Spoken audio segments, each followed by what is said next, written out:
Well, good afternoon, everybody. And once again, welcome back to the United Regional Chamber's weekly update. We try to bring on some interesting guests and some interesting subjects. And this week, we're going to bring on one of our favorite people, State Rep Jim Hawkins. And Jim is going to talk to us a little bit about a ballot question that's coming up about the MCAS and how that's going to affect our students in the schools.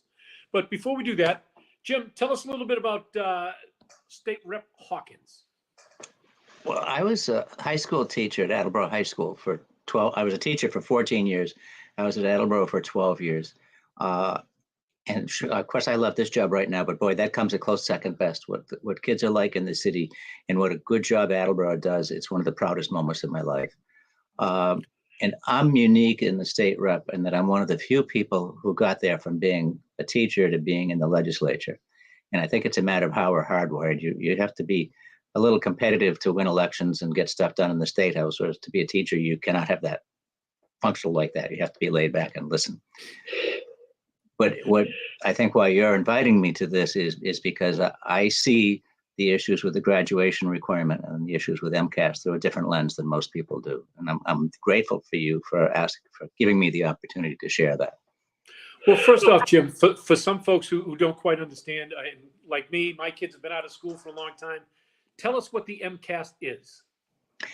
First of all, the MCAS developed 25 years ago, and it was originally, and it still is, primarily a multiple choice test.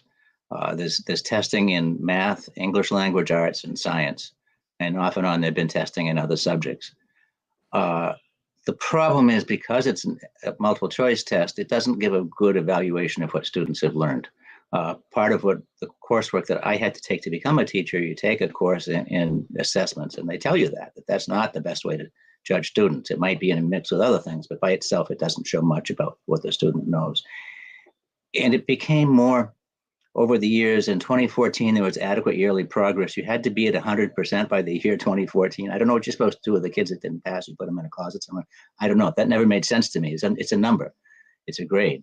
And it also grew in depth. I was a math teacher, so a 10th grade math teacher. So that's when the kids take the MCAS math.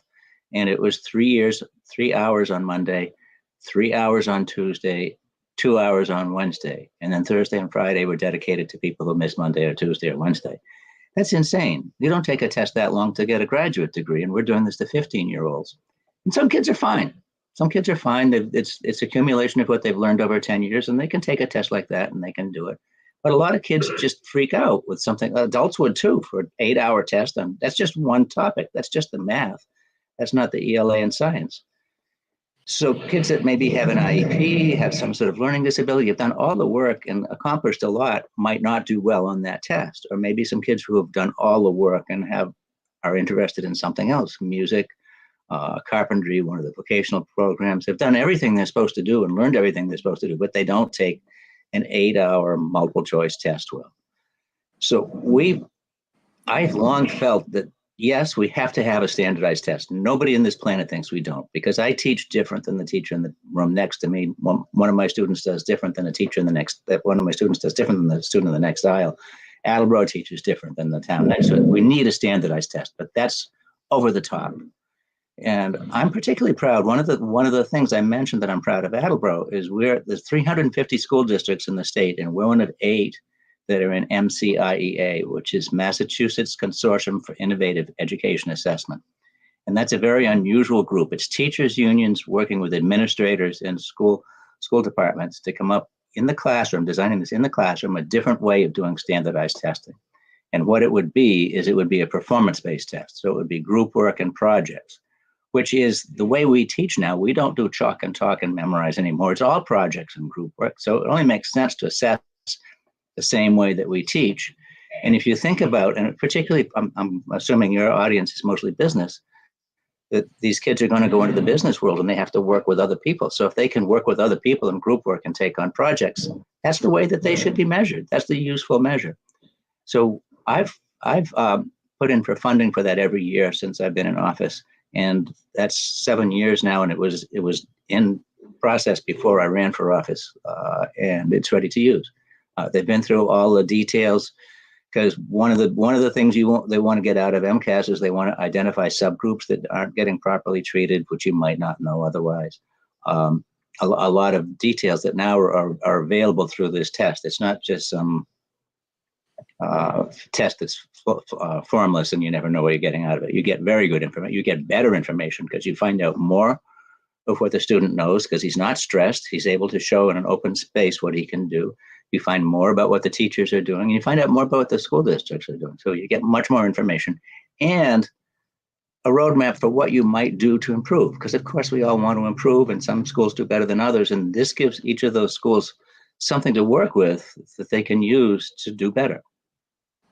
Well, I'm very thankful to the Attleboro schools. All my children went through the schools.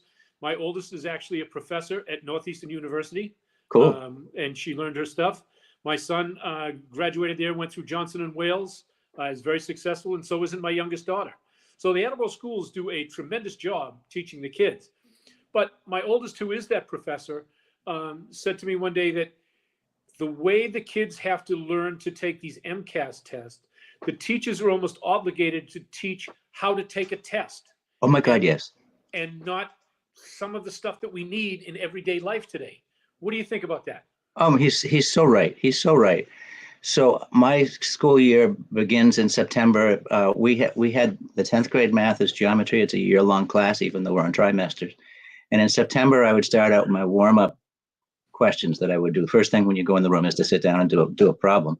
Would be an MCAS question. So they get used to the way that they're worded and the way to answer them. And then in January, we start to focus on what the content area that's going to be on MCAS. And then the test is in May. And then in April, we start doing like half the class period is spent on just preparing for that test. And that's wrong because that's not the content that we're supposed to be teaching. And some of it, I'll be honest, is motivational. What do you do so that you can overachieve on a given day? That sort of thing. And it's fun, but it's not what we're there for. We're there to teach math. And we take it out of sequence. Something like, I remember right-angled trig was not on MCAS. So we didn't do that until after the test. And the kids look at me and I feel the same way. We told them we got to push. You don't graduate if you don't do well on MCAS. And now we're going to say, oh, here's this other stuff we got to do that wasn't important enough to be on MCAS. And, oh, you got a final exam in the middle of June. Oh, we just took our big test. I don't blame them. I feel the same way. It doesn't make sense to put the big emphasis on MCAS. And it does not help the students at all. Because if you're reading the paper, you'll see that the results just came out this October for last academic year. So whoever the kids have, they don't have the same teacher they had last year. So if there's some sort of correction that needs to be taken with the way they're being taught, it doesn't do that for them. What it does do, if they don't pass it, is they've taken basically the same curriculum in the first 8 grades, K through 8, that every other student takes. Maybe in 7th and 8th grade, they took an accelerated course or not. 9th grade, 10th grade, they take the required courses. In 11th and 12th grade, they should be taking the courses that they want. It might be music, might be art, might be carpentry, but they can't because they've got to take remedial MCAS classes. The things that they want, they won't get to do. And in the space of all that can only hurt them with the test, there's nothing good for them in it because no school is going to look at it and no job is going to look at it. So it doesn't help them in any way. It can only hurt them. Who gets the results of the MCAS test? The school district does. But not the students or the parents? Oh, they do too, but it's after the fact. It's like the next school year. Well, like you just said, it just came out from the 23 school year. Yeah. Well, tell us the ballot question that's coming up. It's a yes or no question. Tell us your thoughts on that. I'm a strong supporter of yes. It was part of the Thrive Act that I filed this year, which didn't go through this year, but no bill goes through the first year you file it. The Thrive Act would have eliminated MCAS as the graduation requirement, would have allowed the use of this MCIA test that we've been working on, and would have changed MCAS as a reason for state takeovers of school districts. This was the part that everybody felt would make the biggest bang, was to take it out as a graduation requirement. And I agree with that. That doesn't mean that there's no graduation requirement. There's state requirements for content area through the frameworks for every subject that students take, so that the standards aren't being lowered. And there's a prescribed statewide graduation requirement for passing these courses in existence now. So we don't need MCAS. The only thing MCAS will do is hurt a student. It doesn't help them at all. And it doesn't prove anything for proficiency in terms of job relatedness or getting into college, or they'd be looking at it for that. They don't. Well, I reviewed a little bit of the MCAS before, we did the show today, and I don't see anything that teaches them real life skills. No. Am I way off there? No, not at all. No, totally. And I think for me as a 10th grade geometry test, I lost part of that because I had to teach to the test, review the content area, and I'm not going to teach it to them. It's an accumulation of 10 years of math teachers that they've had. And it goes on my job record how they did. Well, they've had 9 teachers before me that set the stage for this. But also the MCAS, just taking a long test is not something that you're ever going to do in real life. It's not, you don't need it for a graduate degree. You don't need it for professions. It's not a skill on its own, and it focuses on a limited way of using the material, a limited amount of content. It's not helpful. It's not helpful at all. So do college entrants look at the MCAS scores? No. And neither do jobs. Jobs don't have it in a job description or a job application or anything else. It's not looked at anyplace. So if there was an alternative, what would you suggest as an alternative? Well, the purpose of the test should be to guide instruction, how to improve students or teachers or school districts that are not, that need to improve, that are underperforming for some reason. The MCIA test with group work and project does all of that. The graduation requirement should be the same way that you and I graduated based on what we did spread out over 12 years of accomplishments. That should be the standard, not this one test that happens to, in this case, is very stressful for a lot of students and not a good measure. But it shouldn't even be the MCI type test. That should be used for what it was intended, which is a tool so you know what the students are doing. And frankly, as a math teacher, I gave a quiz probably every other day. I gave a test probably every week, a unit test every maybe week and a half. I knew what my kids knew. I knew before they took the test what they knew. You're not doing your job if you don't. I mean, the math is different. That's a little more regimented, one topic than another. A different topic like English, language arts, or science may be not quite conducive to that. But we have sophisticated systems with Aspen that will show us what the students are doing on a day-to-day basis to the students, to the parents, to the guidance counselors, to administration. I mean, if we don't know what they're doing, what they know, after the first few weeks, we're not doing our jobs.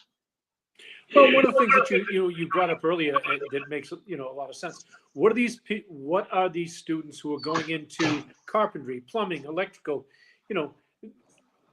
Academics just wasn't their thing, or maybe it is their thing. But how does that help or hurt those students who are going off into some of the trades? Well, the material does. I mean, you need to use math if you're going into the trades. You would use right-angle trig big time if you were in construction. To be able to communicate, you need to be able to read and write. You need all those skills. I don't think that you should ever go away from that. But when you get to high school, it can be more specific to what the students are going to do.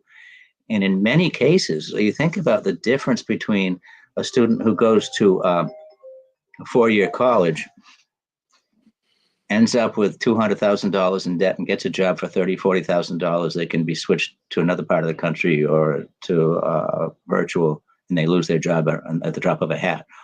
Or somebody who goes into a trade, even better if it's a union trade, where they might make in the first year $80,000, $90,000 with benefits, with retirement, all of that.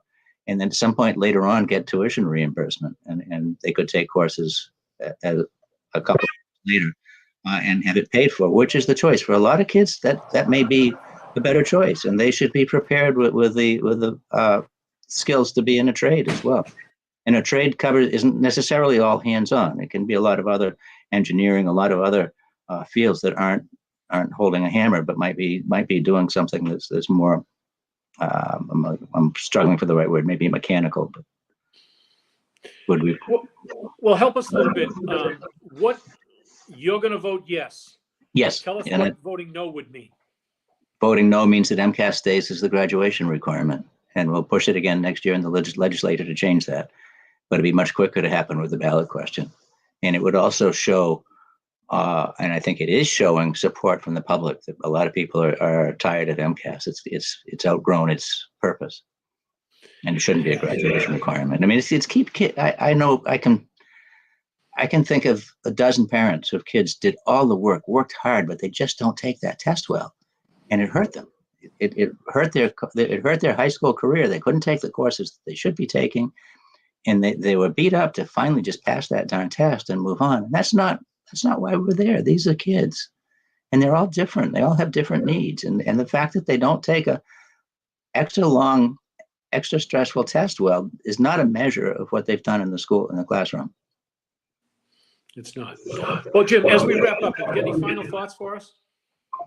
Well, my thought is a compliment to you, because when you called me, you wanted more information about it. You didn't call me with an opinion that I needed to change. You were being very open-minded, and I would have expected nothing less from you. So thank you. I appreciate that. Thank you, Jim.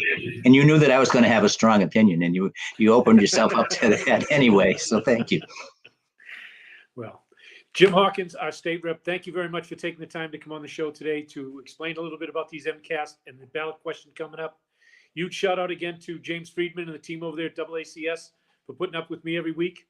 And we'll see you next week. We're going to have an update next week on the construction over at Sturdy Hospital and give everybody an idea of what's going on over there. So State Rep Hawkins, thank you very much.